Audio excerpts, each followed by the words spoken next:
दक्षिण गुजरात में भारी से अति भारी बारिश का दौर शुरू। बारडोली सहित कई क्षेत्रों में जल भराव। भारतीय मौसम विभाग द्वारा 31 जुलाई से 3 अगस्त तक दक्षिणी गुजरात में भारी से अति भारी वर्षा की चेतावनी जारी किए जाने के बाद पूरे क्षेत्र में तेज बारिश का दौर शुरू हो गया है।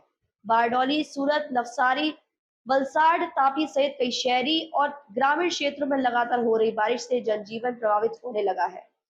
बारडोली के मुदित पैलेस, कोडरिया नगर, डीएम नगर, सामरिया मोरा समेत कई निचले इलाकों में जल भराव की स्थिति बन गई। सड़कों पर पानी बढ़ने से यातायात प्रभावित हुआ है और लोगों को आवागमन में कठिनाइयों का सामना करना पड़ रहा है। लगातार बारिश के कारण नदी नालों का जलस्तर भी बढ़ने लगा है। भारी वर्षा की चेतावनी से मद्देनजर प्रशासन ने एहतियातन स्कूल और कॉलेज में अवकाश घोषित किया है। अभिभावकों से बच्चों को अनावश्यक रूप से घर के बाहर न भेजने की अपील की गई है। जिला प्रशासन, नगर पालिका, पुलिस, अग्निशमन विभाग और आपदा प्रबंधन की टीमें पूरी तरह से अलर्ट पर है।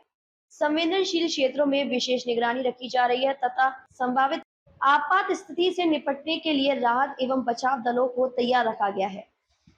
प्रशासन ने नागरिकों से जल भराव वाले क्षेत्रों, नदी नालों और पुलों के आसपास जाने से बचने तथा अत्यंत आवश्यक होने पर ही घर से बाहर निकलने की अपील की। मौसम विभाग के अनुसार आगामी दिनों में भी दक्षिण गुजरात में भारी बारिश जारी रखने की संभावना है। प्रशासन ने लोगों से केवल अधिकारी सूचनाओं पर भरोसा करने और किसी भी आपात स्थिति में तुरंत संबंधित विभाग को सूचना देने का आग्रह किया है। હું જિજ્ઞા પરમાર, પ્રાંત અધિકારી શ્રી બારડોલી, આ વિડીયોના માધ્યમથી મારા સબ ડિવિઝનના બારડોલી, અંબિકા અને મહુવા તાલુકાના લોકોને અપીલ કરવા માગું છું કે આગામી 24 થી 48 કલાક દરમિયાન ભારેથી અતિભારે પવન સાથે વધારે વરસાદની શક્યતા છે।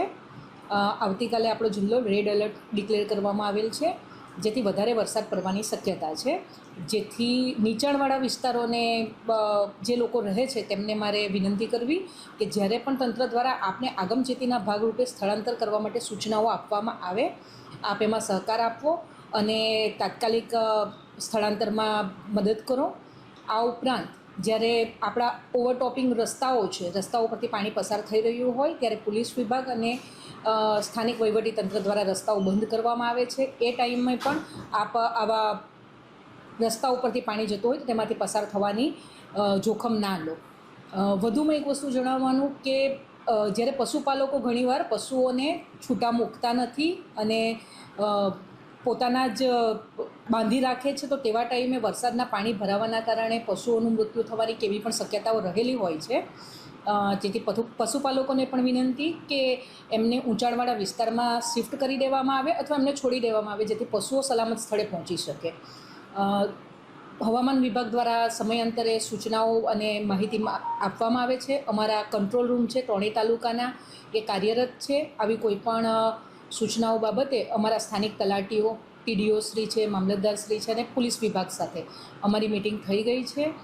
તંત્ર સજ્જ છે, પરંતુ તંત્રને સરળતાથી આપને મદદ કરવા માટે લોકોની મદદ પણ એટલી જ જરૂરી છે, જેથી લોકોને અપીલ છે કે સિસ્ટમને સહકાર આપે અને આપણે સરળતાથી નુકસાન વગર આ જે એલર્ટની પરિસ્થિતિ છે એને પસાર કરી શકીએ। Thank you.